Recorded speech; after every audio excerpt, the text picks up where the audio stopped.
출애굽기 18장 1절에서 27절을 중심으로 은혜의 시야를 넓히자는 말씀을 드리겠습니다. 개인적으로는 중요한 시간이라고 생각해요. 왜냐하면 지금 두 가지를 생각하셔야 돼요. 하나는 뭐냐면 하나님이 시내산에서 이들에게 율법을 주시려고 집중적으로 그를 인도하고 계세요. 그러면서 동시에 또 한편으로는 이 은혜가 넓게 퍼지는 이걸 동시에 보여주시고 있으세요. 여기 오늘 얘기의 핵심인데 우리 신앙생활에서 이 두 가지가 잘 조화를 이루어야 돼요. 한 가지는 더 집중되고 더 몰두하고 더 온전해져야 되고 그러면서 또 다른 하나는 더 넓어져야 되고 더 보편적이어야 되고 이 두 가지 중에 조화를 이루지 못하면 우리 신앙이 좀 이상해지게 되는 것이죠. 그런 점들 염두에 두고 오늘 말씀을 드리려고 합니다. 본문은 여러분들이 잘 아시는 것처럼 모세의 장인 이드로가 예수님을 믿는 그런 내용인데요. 이 장면을 보면서 여러 가지 생각을 할 수가 있습니다. 그게 이제 오늘 얘기의 시작입니다. 보통 이 본문을 보면 사람들이 이런 식으로 생각을 해요. 모세가 전도를 해서 이드로가 구원을 받았구나. 이런 생각을 해요. 맞는 얘기예요. 근데 오늘은 그 얘기를 다루는 것이 아니라 다른 면을 생각해 보려고 그래요. 어떤 면이냐면 이 본문을 볼 때 의문은 들지 않는가. 왜냐하면 이 모세가 이드로를 전도시키는 과정을 보면 이론적으로는 문제 없어요. 하나님 행하신 일을 다 말해가지고 이드로가 받아들이고 영접하고 문제 없거든요. 근데 실제로 삶에서는 이게 쉬운 얘기가 아니에요. 예를 들면 이런 거예요. 이드로는 미디안 족속의 제사장이에요. 그러니까 이방인이었거든요. 그냥 이방인도 아니고 다른 종교, 다른 신을 믿는 사람이었어요. 그런 사람과 하나님의 종으로서의 이스라엘의 모세와 둘이 뭔가가 조화를 이룬다. 이 이론은 어렵거든요. 실제로 생활에서는 더 어렵고. 쉬운 예로서요. 우리가 생활하면서 우리 자꾸 좋은 쪽만 봐요. 그러니까 머리로는 내가 예수 믿는 것도 잘 되고 성장하는 것도 당연하고 봉사하는 것도 당연하고 그리고 다른 사람과 잘 지내는 것도 당연하고 머리로는 다 그게 돼요. 근데 실제로 보세요. 현실에서는 어떻습니까? 우리는 옆에 사람하고 이게 안 돼요. 구체적으로 예를 들면 교회 내에서 다른 사람을 용납하는 게 안 되고 더 구체적으로 말씀드리면 가정 내에서 다른 사람을 용납하는 게 안 되고 더 아주 노골적으로 말씀드리면 자기가 자기를 용납하는 게 안 돼요. 이걸 우리가 생각을 해야 돼요. 이거를 그냥 믿음이 좋은 사람은 그러면 안 돼. 이렇게 해가지고 덮어버리고 지나가면요. 어떤 문제가 생기냐면 천국에 들어가기 전까지 반드시 이게 문제로 튀어나옵니다. 그리고 우리한테 뭐 대가를 요구해요. 이걸 해결하려면 대가를 치러라. 오늘도 마찬가지입니다. 지금까지 행로를 본다면은 이제 갈수록 탄탄대로가 열리는 그런 과정이에요. 왜냐하면 모세가 광야에서 훈련을 받았죠. 애굽에 와서 바로랑 그렇게 긴 싸움을 했죠. 그리고 이제 말 안 듣는 이스라엘을 이렇게 저렇게 설득해가지고 와서 이제는 시내산에서 율법을 받기 직전이에요. 하나님의 백성으로 계약을 맺기 직전이에요. 여태까지는 힘들었지만 이제는 이 계약을 잘 맺고 앞으로는 이스라엘의 앞날이 좀 밝아질 것이다. 딱 그렇게 느끼는 순간이 왔거든요. 근데 느닷없이 이드로의 얘기를 끼워 넣으시는 거예요. 하나님께서는. 그러면서 우리가 집중하고 몰두하는 것도 좋지만 그러나 그것으로 인해서 넓어져야 된다는 은혜에 넓어지는 것을 놓쳐서는 안 된다. 하나님이 한번 쉬고 지나가는 시간을 주시는 것 같아요. 이 시간에 우리도 생각해 보자 이겁니다. 모세랑 이드로 말씀드린 것처럼 결과를 보면 잘 됐어요. 근데 실제로 우리가 삶에서 이걸 한다면은 쉬운 얘기가 아니에요. 그냥 우리 스스로가 이드로에 대해서 저 사람은 이방인, 신분이 그런 사람, 저 사람은 나랑 친척이지만 그러나 이방인으로 산 사람, 저 사람 머릿속에는, 저 사람 마음속에는, 저 사람 생활 속에는 이방인의 것이 철저하게 배어있는 사람, 이런 경계심도 있을 거예요. 그래서 남들을 대할 때요, 사람들이 교회 내에서도 그렇고 교회 밖에서는 더해요. 우리도 모르는 사이에 누구를 딱 만나면은 우리가 가지고 있는 몇 가지의 대문을 닫아버려요. 저 사람에 대해서. 이거를 안 하면 안 할수록 좋을 텐데 중요한 것은요. 노력해서 고치지 않으면 다 이걸 해요. 어떤 결과가 오냐면요. 우리가 만나서 현대인이니까 교양을 가져서 세련됐기 때문에 싸우지는 않아요. 근데 문제는 가까워지진 않습니다. 절대로 가까워지지 않습니다. 그 가까워지지 않는 상태에서 남녀가 만나서 가정을 이루고 그 사이에서 아이들이 자라나고 그런 사람들이 모여서 사회를 이루고 그런 사람들이 모여서 시대를 지금 만들어가고 있습니다. 냉정하게 생각을 해보세요. 겉으로는요, 우리가 이만큼 인류의 역사가 있기 때문에 겉으로는 법도 있고 사람 관습도 있고 그래가지고 나라도 어느 정도 유지가 되고 사회 규범도 어느 정도 유지가 되는 것 같아요. 근데 내면을 보자고요. 하나님이 원하시는 그 정도가 아니거든요. 은혜는 우리의 인격화가 되어야 되고 은혜는 우리의 생활화가 되어야 됩니다. 그래서 그게 열매로 나타나야 되거든요. 근데 실제로 우리의 삶을 보면은 다른 사람은 말할 것도 없고 믿는 사람 사이를 보더라도 우리는 이게 하나가 안 돼요. 하나가 안 되는데 큰 문제가 벌어지기 전에는 평안이 유지가 돼요. 서로 노력하니까, 서로 조심하니까. 그지만 이거는 성경적으로 보면 잘 되고 있는 건 아니거든요. 그러다가 지나다 보면은 개인이 뻥 터져요. 가정에서 사고가 나요. 교회에서 사고가 나요. 이게 당연한 결과예요. 이상스럽게 생각할 일이 아닙니다. 특별히 조심해야 될 것이 누구 탓할 일이 아니에요. 우리가 공통적으로 다 갖고 있는 문제예요. 공통적으로. 근데 우리는 이제 그런 일이 생겨나면은 제일 먼저 반응이 뭐냐면은 누구 탓을 하기 시작해요.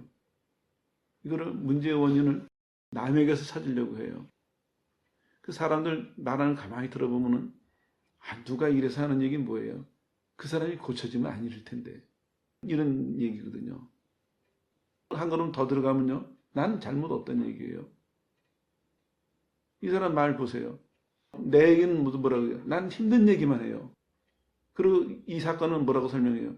저 사람이 성격이 그래서 저 사람이 어떻게 일을 저질러서 잘못은 다 저쪽이에요.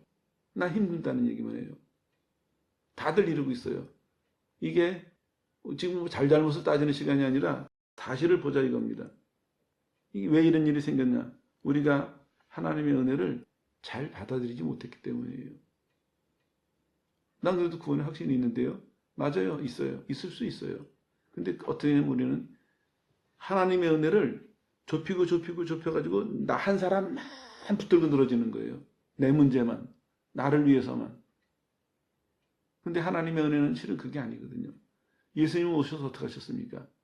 은혜를 베푸실 때 다른 사람을 구원하시고 다른 사람의 일생을 축복하시고 그 민족을 축복하시고 그 집안 자손 대대로 자손들을 축복하시고 하나님의 은혜는 빛이 딱 드러나는 순간서부터 개인에게는 깊숙이 그리고 사방으로 쫙 퍼져나갔거든요.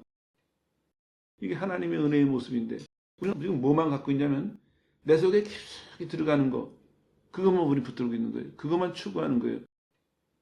그러니까 스스로 어떻게 생각하냐면 다른 문은 다 닫아가뒀으니까 나는 문제가 없다고 생각하는 겁니다. 그래서 우리가 끝까지 나가서 전하라는 말씀을 실제로는 못 지키고 있는 거예요. 왜냐? 우리 마음에서 이 문을 안 열었는데요. 우리 마음에서 저 사람을 보면은 저 사람은 지금식으로 본다면 이방인, 저 사람은 성격이 저런 사람, 저 사람 환경이 저런 사람, 저 사람 평판이 어떤 사람, 저 사람 내가 보기 어떻고 나랑 무슨 관계가 있었고 무슨 문제가 있었고 다 우리가 담을 쳐놓고 있는데 거기 무슨 복음을 들고 가겠습니까? 훈련 받아가지고 전할 수는 있어요. 순서대로. 열매가 있던가요? 거의 없습니다. 다른 데 있는 것이 아닙니다. 그 열매가 없다고 능력을 더 주십시오. 뭘 더 주십시오. 하나님 뭔가 더 하셔야 되지 않겠습니까? 이것도 하나님에게 핑계대는 거예요. 아니에요. 원인은 우리에게 있습니다. 은혜를 넓히지 않았기 때문입니다. 은혜를. 오늘 우리 얘기 주제가 이건데 시간이 되면 세 가지 예를 들 거예요. 첫 번째가 모세와 이드로의 얘기입니다.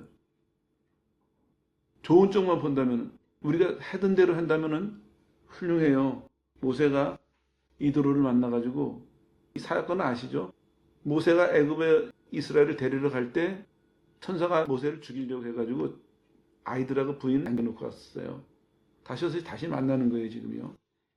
근데 모세가 이제 하나님이 이렇게 하셨다 다 설명을 하니까 이드로가 그 얘기를 듣고 하나님을 믿고 믿은 증거로서 같이 제사를 지내고 음식을 나누고 이런 얘기잖아요. 문제는 없었어요. 좋은 쪽으로 본다면 아주 훌륭한 한 스토리예요.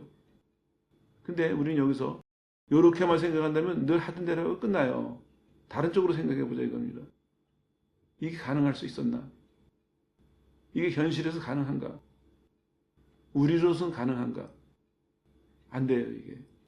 왜냐? 우리가 하나님의 은혜를 넓히려고 하지 않기 때문이에요. 우리가. 하나님의 은혜를 우리가 우리한테 가둬놓으려고 하기 때문에. 내 생각에 가둬놓고, 내 마음에 가둬놓고, 내 삶에 가둬놓고, 이거를 펴지를 않아요. 그러니까 어떻게 되냐면 나는 점점 옳은 사람이 돼요. 왜냐하면 배우잖아요. 성경도 보고 경험도 하다 보니까 점점 나는 옳은 사람이, 옳은 거에 대해서는 점점 눈이 밝아져요. 근데 문제는 이 옳은 것이 다른 사람을 구원하고 다른 사람을 부유하게 하고 풍성하게 만들고 이 열매가 없을 수밖에 없죠. 내가 마음을 안 여니까. 그 은혜를 내가 나한테 딱 가둬놓고 있으니까 이거를 전하지도 않고 실천하지도 않고 나만 갖고 있는 거예요. 그리고 좀 심하면은 이걸 가지고 남을 판단하는 거예요. 남을 평가하고. 이 우리 모습이 이런 모습이 아닌가 싶어요. 그러니까 역사를 보세요. 80년대에 막 그 전도의 붐이 일어났을 때는요. 세계 복음화가 곧 될 줄 알았어요. 모두가. 민족의 복음화, 세계 복음화가. 지금 어떻습니까? 줄어들고 있는 실정이에요. 믿는 사람이 줄어들고 있어요. 근데 아무 대책을 세울 수가 없어요. 어디서부터 손을 대야 될지 모르겠어요. 안 믿는 건 아니고 믿는 사람들이 신앙생활 안 하는 건 아니고 근데 힘은 없어요. 생산을 못해요. 그러니까 모든 사람들이 다 그냥 그 어중간한 상태로 어중간한 태도로 그냥 시간만 보내고 있는 거거든요. 하나님 우리에게 말씀하고 계세요. 깨우라고 말씀하고 계십니다. 깨어나야 됩니다. 하나님의 교회는요, 살아있어야 되거든요. 근데 살아있는 교회에 대해서 우리가 이제는 필요성도 못 느끼고 있을지 모르겠어요. 심각한 문제입니다. 그래서 말씀을 드리는 거예요. 오늘 이 얘기를 다시 한번 정리하고 넘어가죠. 모세와 이드로의 만남과 이 사건을 통해서 우리는 기존에 생각했던 것대로 생각하지 말고 이제는 그 너머를 바라보자고요. 그 너머를. 그랬을 때 우리에게 어떤 생각이 드냐면 하나님의 은혜가 우리 속에서 어떻게 드러나야 되는가? 우리는 하나님의 은혜를 어떻게 드러내야 될 것인가? 하나님의 은혜를 우리는 어떻게 이루어야 될 것인가? 여기에 대한 새로운 지평이 열릴 수 있습니다. 만약에 이걸 안 하고 교회가 전도하겠다고 이 방법만 붙들고 멈춘다면은 교회 스스로는 만족할지 모르겠어요. 그러나 열매는 생산할 수 없는 그러한 이론뿐인 교회 될 수밖에 없다는 것이 이론의 결과고 또 실제로 역사의 증거입니다. 정리하고 넘어가죠. 모세와 이드로의 사건을 통해서 하나님 말씀하고 계세요. 한 사람의 이해와 경험을 절대화하지 말아라. 모세가 이렇게 했으니까 이런 방법으로 전도하면 되겠다. 이게 그 정도 얘기가 아닙니다. 어떤 얘기냐면요. 하나님의 은혜가 이드로라는 사람에게는 어떻게 나타나고 더군다나 모세와 이드로의 관계에서 하나님의 은혜는 어떻게 역사하고 있는가. 여기에 눈을 뜰 수 있어야 됩니다. 그래야 우리가 우리 스스로 넓히지 못했던 우리 스스로 갖춰놓고 있었던 것을 해치고 나가서 하나님의 은혜를 누구에게든지 하나님이 원하시는 사람들에게 전할 수 있고 나눌 수 있는 그런 새로운 삶을 새로운 세계를 우리의 것으로 만들 수 있다는 성경의 약속입니다. 얘기 좀 더 나가보죠. 이제 이해가실 거예요. 두 번째로는 아브라함 얘기 들어볼까요? 아브라함 하면은 벌써 답이 나왔죠. 우리는 선택받은 사람, 믿음의 사람, 복받은 사람 여러 가지 답이 나와 있어요. 근데 그거 가지고는 어떻게 했습니까? 아브라함을 절대화했어요, 우리는. 근데 절대화할 때까지는 뭔가 좋은 것 같았는데 절대화해놓고 나니까 없어요. 이게 또 우리 하나 맹점이에요. 은혜를 받은 아까는 남에게 문을 닫는 것이 문제이고 또 하나는 자기가 은혜 받은 거, 자기가 아는 거를 절대화하는 거예요. 고형화한다고 해야 되겠죠. 고착화. 이거는 이거예요. 그러고는 문제가 더 발전하지 않습니다. 그걸 평생 그걸 갖고 가는 거예요. 그래서 10년 전에 만나도 그 얘기, 15년 지나도 그 얘기, 똑같은 얘기를 해요. 발전하지가 않습니다. 다시 말씀드릴게요. 하나님은 살아계세요. 살아계시고 하나님 역사하고 계시거든요. 그러니까 우리가 오늘 여기서 깨닫고 경험한 얘기가요. 그 수준에서 늘 머물고 있는 건 이거 문제 있는 거예요. 그게 씨앗이 돼서 우리 속에서 신앙과 인격과 생활에서 이게 하나님이 원하시는 것만큼 뻗어나가고 열매를 맺어야 되거든요. 내적으로도 열매를 맺어야 되고 외적으로도 열매를 맺어야 되고 내에서 인격과 생활에서 나타나야 되고 다른 사람의 구원과 삶에 영향을 끼쳐야 되고 이게 정상적인 거거든요. 그게 안 되잖아요. 똑같은 얘기입니다. 아브라함을 절대화했기 때문이에요. 그리고 우리 안심하는 거예요. 믿음으로 구원받으면 돼. 율법의 의의보다 믿음이야. 뭔가 하나를 절대해놨어요. 그러고는 더 자라나지 않습니다. 마음의 문을 여셔야 됩니다. 그 내려놓고요. 뭘 생각하시냐면 욥을 생각해 보세요. 아브라함이 우리는 그 시대에 하나님에게 선택을 받은 사람이고 믿음의 조상이 되고 아브라함이 어마어마한 사람이에요. 왜냐하면 인류가 아담으로부터 시작됐죠. 믿음은 누구로부터 시작됐습니까? 아브라함부터 시작됐어요. 다른 말로 하면 믿음의 중간 시조가 된 거예요. 아담의 후손이라는 계보가 쭉 내려오다가 이제는 아브라함의 후손이라는 계보가 새로 생겨났어요. 이 역사적이고 혁명적인 사건이에요. 거기에 쓰임받은 사람이 아브라함이에요. 그래서 중요한 거는 거기서 멈춰서는 안 돼요. 아브라함을 절대화하면 우리 신앙이 고정이 돼요.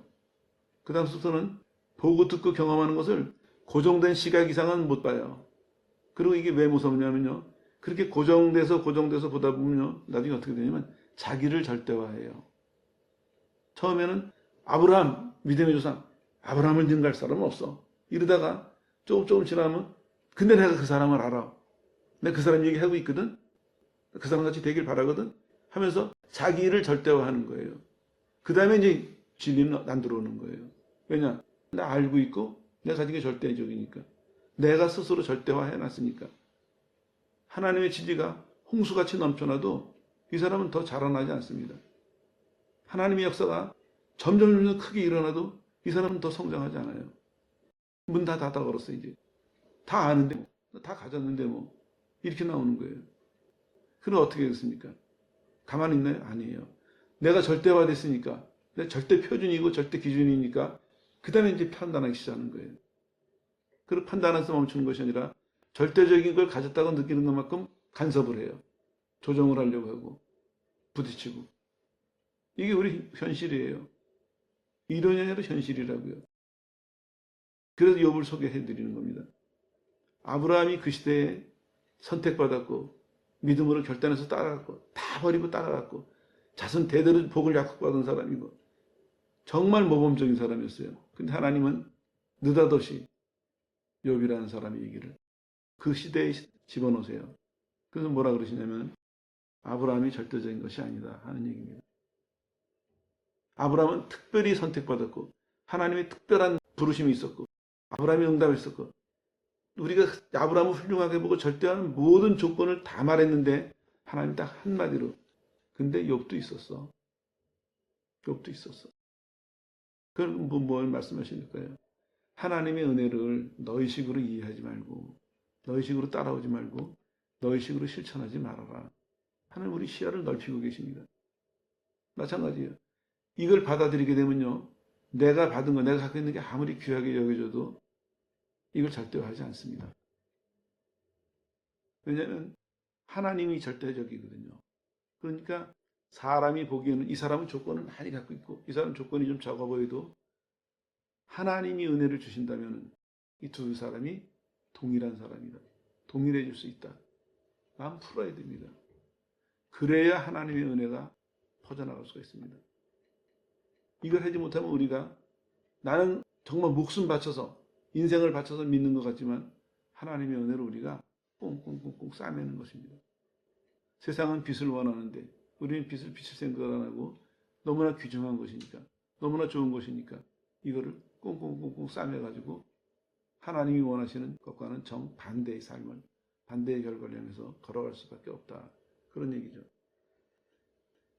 하나님이 욥을 세우셨는데 여기서도 이제 문제가 일어나요. 사단도 이해를 못했어요. 왜 그러셨는지. 또 욥의 친구들도 이해 못했어요. 그런데 가만히 보니까 욥도 이해를 못했어요. 하나씩 떨어져 나가기 시작합니다. 하나님하고 제일 먼 사단이 먼저 욥이 하나님 괜히 잘 섬기겠어요? 떨어져 나가요. 욥이 고난을 당하는 걸 보면서 욥의 친구들이 할 만한 문제가 있다. 하나님의 의도는 뭐였습니까? 욥의 마음에 사랑을 심어주시고 시련을 통해서 욥이 하나님 사랑하는 것을 표현하기를 원하셨거든요. 근데 다른 사람들은 처음에는 그런 거 아닌가 해서 보다가 고난이 길어지니까 에이 그게 아니야. 너 우리 잘못 생각했나 보다. 포기. 너 친구 아니야 이제. 어떻게든지 건져보려고 했는데 너를 위해서 기도도 해보고 권면도 해보고 다 해봤는데 너 아닌 것 같다 이제 포기해버렸어요. 친구들도 손들었어요. 욥은 조금 더 길었어요. 그 전까지는 욥이 뭐였어요? 하나님 내가 온전한 사람은 아닙니다. 그러나 내가 틀리지 않았다는 거 하나님이 증명해 주십시오. 이제 나를 위해서가 아닙니다. 하나님을 위해서 증명해 주십시오. 처음에는 고난을 위해서 기도했겠죠. 시간이 갈수록 욥이 다른 거 다 좋습니다. 욕먹어도 좋고 오해받아도 좋고 다 좋은데 하나님이 틀리지 않았다는 거, 내가 하나님에게서 벗어나지 않았다는 거, 이것만은 지켜야 되지 않겠습니까? 이 진리만은 지켜야 되지 않겠습니까? 부르짖었어요. 근데 하나님은 침묵하셨어요. 욥이 나중에 포기를 해버려요. 그랬을 때 하나님 욥에게 뭐라 그러세요? 너 왜 너를 중심으로 이해하냐? 왜 너를 중심으로? 내가 옳다면 옳은 거고 내가 틀렸다면 틀린 건데 왜 네가 지금 말하는 걸 가만히 들어보면은 하나님 앞에서 내가 옳았다는 것을 강조하지만 그게 뭐냐? 나 옳았다는 얘기거든요. 그때 욥이 이 말씀을 들은 다음에 생각이 확 바뀌어요. 받아들여요. 나는 아무것도 아닙니다. 나는 오해받아도 좋고 난 이 상태에서 끝나도 좋은데 하나님이 틀리지 않았다는 거 이것만은 증거하게 해주십시오. 하나님만 증거하게 해주십시오. 그때 하나님이 이 훈련을 끝내셔요. 말씀하세요. 너 이제 이해했느냐? 왜 이 말씀을 길게 드렸는지 아세요? 욥도 우리는 또 절대화해놨어요. 그렇죠? 욥에도 훌륭한 점이 많죠. 아까도 말씀드렸지만요. 가만히 사람들 보면요. 생각이나 말이 무엇인가를 절대화하는 사람의 약점이 뭐냐면요. 자기를 절대화해요. 결국에는. 그거를 하는 것 같은데 시간이 지나가다 보면은 그거를 믿는 나를 절대화하고 그거를 말하는 자신을 절대화하고 이렇게 되는 거거든요.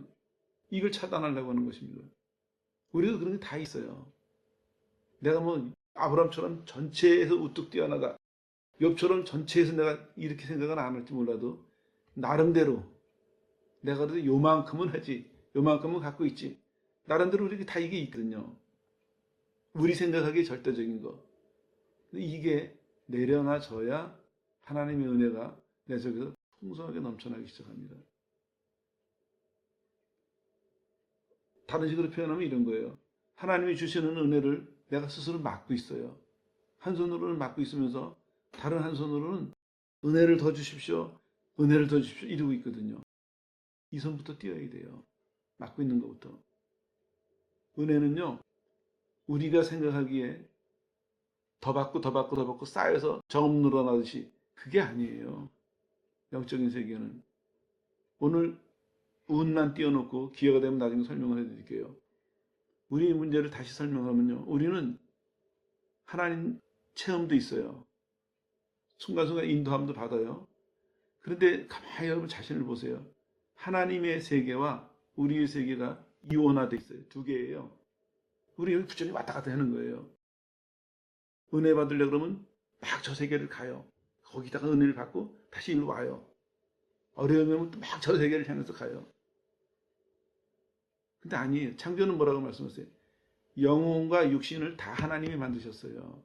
창조 때 이게 나눠지지가 않았어요. 이게 분리가 된 게 아니에요. 근데 왜 이걸 사람들이 모르냐면 죄를 짐으로 해서 눈이 가려져서 못 보는 거지 이게 따로 떨어진 게 아니라니까요. 오죽하면 예수님 뭐라고 말씀하세요?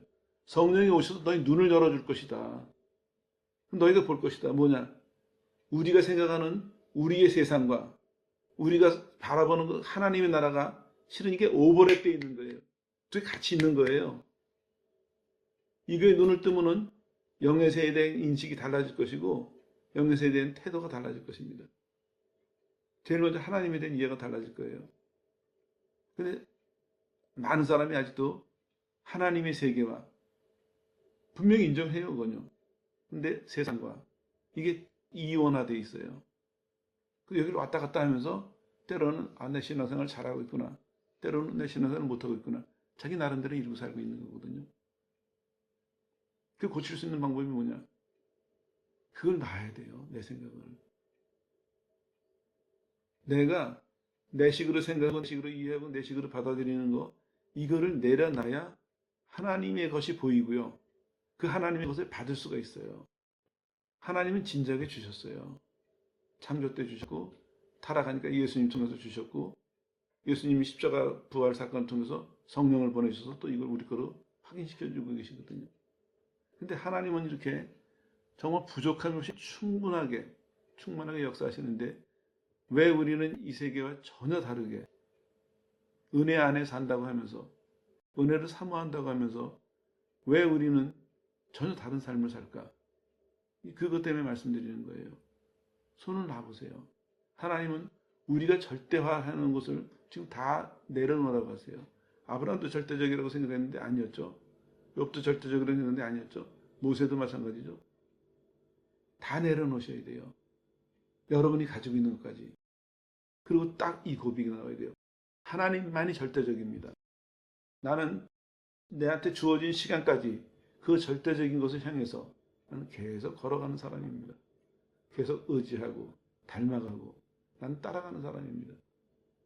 하나님이 절대적인 분인데 그 절대적인 분이 내 영혼을 인도하고 계시고 내 삶을 인도하고 계시고 나는 그 겸손히 매 순간 의지하면서 내가 아무리 많이 알든 내가 아무리 많이 경험을 했든 내가 아무리 많이 가졌든 그건 매일 내려놓고 오늘도 또 그 하나님을 바라보고 그때 이제 좋은 점이 뭐냐면요. 내 주장이 없어요. 내 주장이. 그러면 실수가 적겠죠. 그 전까지는요. 비판적으로 말씀드리면 안다고 하는 것만큼 실수하는 거예요. 가졌다고 하는 것만큼 실수하는 거예요. 본인이 잘한다고 하는 것만큼 실수하는 거거든요. 이제 부정적으로 들으시면 안 되는데 아무튼 그 얘기는 나중에 또 보충을 좀 하죠. 주제는 이겁니다. 절대화하지 말자. 은혜에 대한 제가 분명히 전제했어요. 은혜의 시야를 넓히자. 그렇죠? 은혜의 시야를 넓히자. 은혜를 넓히자는 얘기 아닙니다. 은혜는 충분히 받았어요. 은혜 자체로는 부족함이 없어요. 문제는 우리의 시야가 문제예요. 은혜를 이렇게 좁혀놓고 보느냐 제대로 보느냐 이거 차이거든요. 차라리 더 받으려고 노력하시는 것보다 받은 은혜에 대한 올바른 태도를 가지려고 노력하는 것이 더 성경적이라는 말씀이에요. 그래서 예를 들어드린 게 모세, 아브라함, 욥에 대한 우리의 이해와 우리의 태도를 살펴보면서 거기서 지금까지 갖고 있는 게 틀리지는 않았어요. 그러나 거기서 멈출 것이 아니라 거기서 더 온전한 곳으로 나가서 정말 하나님이 그 세 사람을 통해서 우리에게 말씀하시고자 하시는 이걸 봐야 돼요. 그 세 사람의 얘기를 통해서 욥을 보든 모세를 보든 아브라함을 보든 이 세 사람은 마지막 결론은 뭐냐면 하나님만 보여야 돼요. 하나님만. 우리는 그 사람들을 보면서 그 사람들을 따라가면서 하나님만 보려고 하면 계속 나를 버려야 돼요. 계속 나를 부인해야 됩니다. 나를 버리는 이 훈련을 끊임없이 하다가 보면은 마지막에 하나님만 보이게 되고 그 하나님만 보이는 것에서 하나님의 뜻을 알 수가 있습니다. 그때 이제 얘기할 수 있는 것이죠. 아, 이게 은혜구나. 하나님의 은혜는요, 참 엄청나거든요. 근데 이 엄청난 은혜를 하나님은 계속 부어주고 계시는데 우리는 우리 개인의 성숙함에 있어서도 이거 제대로 못 갖고 있고 하나님 나라를 위한 봉사하는 일에서도 제대로 못 갖고 있고 우리가 은혜 안에 살지만 은혜 없이 사는 것처럼 이런 모순이 있거든요. 오늘 성경은 말씀하고 있습니다. 엉뚱한 얘기. 지금 이스라엘이 신에서 계약을 맺기 직전에 준비하고 이렇게 집중해서 가는 이 과정에 갑자기 우리식으로 얘기하면 초신자 이드로 얘기가 확 여기 삽입이 됐어요. 그럼 이게 흐트러지는 얘기냐? 아니에요. 하나님이 원하시는 건 이것입니다. 초신자 이드로 얘기를 집어넣으시면서 하나님의 은혜를 흐리게 만드는 것이 아니라 오히려 하나님의 은혜를 더 넓게 퍼뜨리시는 이걸 하나님이 원하셨던 것입니다. 우리도 은혜는 이렇게 받아야 돼요. 하나님의 은혜는요, 내가 노력하고 애쓰고 딴 생각하고 집중해야 돼. 이러고 오면 그건 문제가 일어납니다. 방법이 틀렸거든요. 그건 믿음이 아니에요. 진짜 믿는다면요, 하나님의 은혜는 그 하나님의 은혜 속에서 나를 버리고 내게 주시는 것을 다 갖고 가야 돼요. 설명을 좀 더 해드릴게요. 보세요. 예를 들어서 이제 누가 아파요. 그러면 이 사람이 약을 먹으려고 하겠죠. 그때 이제 태도를 보세요. 대부분의 사람들이 믿음이라고 생각하는데요. 하나님, 어디가 아프니까 약을 주십시오. 어떨 때는 내가 무슨 약을 먹어야 될지 몰라요. 그럼 이렇게 구해요. 합당한 약을 알게 하시고, 합당한 약을 구하게 하시고, 그 약을 먹어서 잘 효과가 있게 하시고, 병이 다 낫게 해주시고, 상당히 믿음이고 구체적인 것 같죠? 근데 여기 뭐가 있습니까? 이 사람이 실제로 마음은 뭐에 기대하고 있을까요? 약의 효과예요. 약의 효과. 하나님이 아닙니다. 정말 쉬운 일이에요. 살면서 우리가 그런 일을 만났을 때 하나님, 저는 무슨 약이 필요한지도 모르고 구할 수도 없고 그렇습니다. 그러나 제가 믿는 것은 하나님 나 아파요. 나를 하나님께 맡겨야 되거든요. 근데 나는 빼요. 그럼 뭐예요? 약을 구하는 거예요. 맞는 약. 잘 듣게. 그리고 우리 그걸 믿는다고 생각해요.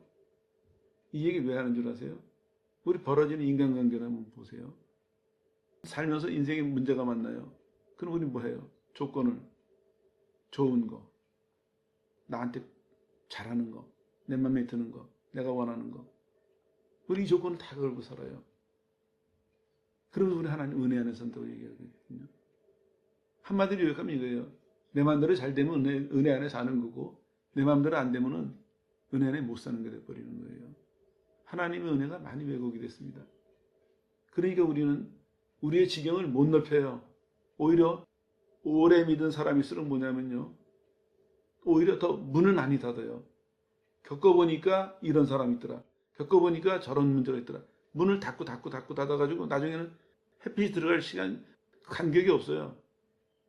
우리 그 속에 앉아서 혼자 잘 믿는다고요. 근데 하나님의 사람들은 어땠습니까? 저 사람이 문제가 있어도 하나님의 은혜를 의지하고 다가갔습니다. 예수님 보세요. 찔려도 죽여도 다가가셨어요. 반대하고 배척하고 조롱하고 죽이려고 하고 실제로 못 박아도 다가가셨어요. 이게 하나님의 은혜입니다. 다가가셔서 뭐라고 말씀하시니까 맨 마지막에 주여 저들의 죄를 용서해 주십시오. 하나님의 은혜가 어떻게 됩니까? 예수님이 십자가에 달리셔서 온 인류에게 하나님의 은혜의 빛이 비춰졌습니다. 누구든지 원하는 다 구원받을 수 있도록. 우리도 마찬가지예요. 우리가 하나님을 사랑하고 하나님의 사랑을 받는다고 하지만 결국 우리가 다 닫아러 걸어놓은 거예요. 저 사람은 이래서 불편할 것 같고 이 문제는 이래서 어려울 것 같고 이래서 마음에 안 들고 저래서 마음에 안 들고 그리고 우리는 안전하게 은혜를 알면 알수록 하나님의 사랑과 능력을 알면 알수록 나한테 조금 더 불편함 없이 그래서 이 세상의 삶을 살아가는 태도가 아닙니다. 정말 하나님의 은혜를 알고 받았다면요, 하나님, 내가 찢기고 깨지는 한이 있어도 내가 끝까지 하나님 앞에서 진실되게 겸손하게 끝까지 걸어가서 하나님의 은혜가 다른 사람들에게 전해지도록, 다른 사람들도 하나님의 은혜를 입을 수 있도록, 이게 올바른 태도죠. 사도 바울은 어떻게 했습니까? 마지막에 재판받고 죽을 때가 다 됐어요. 이 사람들은 죽이려고 저 사람을 내려다보면 재판하고 있어요, 지금요. 근데 묶여가지고 밑에 서 있는 사도 바울을 올려다보면서 뭐라고 얘기하고 있습니까? 묶인 거 외에는, 결박 외에는 당신들이 다 나 같았으면 좋겠습니다. 당신들이 보기에는 내가 재산도 없고 특별한 지위도 없고 여기저기 떠돌아다니는 전도자고 나이도 먹었고 이제 당신도 손에 죽어야 되는 그런 운명이지만 뭐라고 얘기합니까? 나랑 같이 되길 바랍니다. 내가 받은 은혜가 어떤 건지, 내가 믿는 게 어떤 건지 당신들이 다 알길 원하고, 나처럼 묶이는 것 외에는 내가 가진 거 다 여러분들이 똑같이 가졌으면 좋겠습니다. 여러분들이 지금 자랑하고 내 앞에서 유세하는 거, 그것보다 훨씬 더 좋은 거기 때문에, 훨씬 더 영원한 거기 때문에 나같이 되길 바랍니다. 바울이 복수하려고 그런 말 했을까요? 아니에요. 정말 사랑해서 자기가 가지고 있는 은혜가 얼마나 귀한지를 알기 때문에 자기를 묶어서 재판에서 죽이려고 하는 원수들에게까지 당신들은 나같이 은혜 받기를 원합니다. 나같이 이렇게 묶이는 거 빼놓고는 다 나랑 똑같이 은혜 받고 같이 풍성하게 살길 바랍니다. 그 얘기를 할 수 있습니다. 얼마나 대조되는 모습입니까? 오늘 우리가 살면서 정말 은혜를 따라가고 살고 은혜의 시야를 넓힌다면 지금까지 우리가 믿는다는 것 때문에, 진리를 안다는 것 때문에 경계하고 거부하고 비판하고 충돌했던 그런 것에 대해서 우리가 태도가 달라질 것입니다. 그런 태도를 이제 내려놓고 오히려 예수님처럼 그들을 위해서 찾아가고 희생하고 수고하고 그러고 만족하는, 그러고 감사하는, 하나님 나한테 왜 이런 사람도 주셨습니까? 아니라 하나님 나한테 이런 시련을 통해서 하나님 영광을 드러내시는군요. 열매 맺게 하시는군요. 하나님 사랑이 드러나게 하시는군요. 왜 예수님을 백합화라고 성경이 비유하고 있을까요? 가시밭의 백합화. 바람이 불면요, 이 백합이 바람에 흔들리다가 보면 가시에 찢겨요.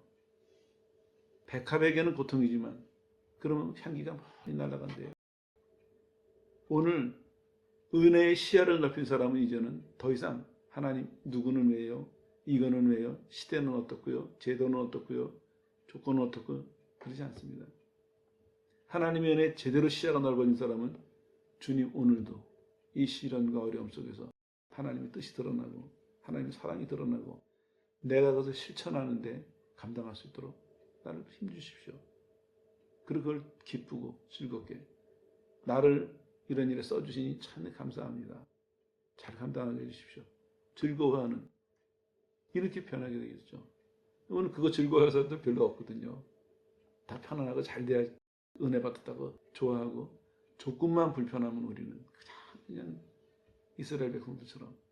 그러면서도 우리는 뭘 자랑하냐면 아브라함이 절대적이고 교리가 뭔가 절대적이고, 이건 모순입니다. 다시 한겨서 말씀드립니다. 은혜를 채우려고 하신다는 그 말은 틀린 것이 아닌데 우리가 개념을 잘못 이해하거든요. 이것부터 시작하세요. 은혜에 대한 시야를 넓히세요.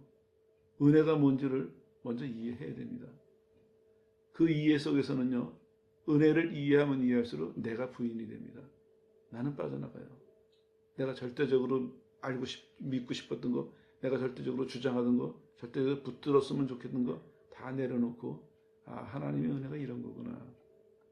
참 신비한 것이죠. 정체가 없어요. 그래서 받으면 받을수록 옛날 같은 뭐라도 드러낼 것이 있는데 이제는 없어요. 근데 놀랍게도 나는 은혜로 채워지고 있는 겁니다. 그게 증거예요. 이 두려움을 극복해야 됩니다. 이 갈등을 받아들여야 돼요. 내가 없어질수록 은혜가 채워지니까. 자, 기도해야 되겠습니다. 우리는요, 하나님의 은혜를 받으면 본질을 향해서 최선을 다해서 달려가야 됩니다. 은혜를 그대로 이해하고 그대로 받아들이고 그대로 따라갈 것을 최선을 다해야 돼요. 그러면서 동시에 놓치지 말아야 될 것이 있습니다. 그 은혜가 어느 한 사람 국한될 것이 아니라 하나님이 택하신 모든 사람에게 이 은혜가 보여질 것을 동시에 기대해야 됩니다. 그런 방법이 나를 내려놓고 하나님의 은혜가 역사하시도록 따라가는 그거가 되겠죠. 아무쪼록 이 시간을 계기로 여러분들이 하나님의 은혜에 대해서 새로운 이해와 새로운 태도를 생각하는 시간이 되시길 바랍니다. 그리고 오늘 저도 한 시간으로 끝난다고 생각하진 않아요. 이제 시간 될 때마다 이어질 것입니다. 이런 계기를 통해서 여러분 모두가 은혜에 대해서 보다 더 온전하게 이해하고 온전하게 따라가는 성도들 되시기를 예수 이름으로 축원합니다.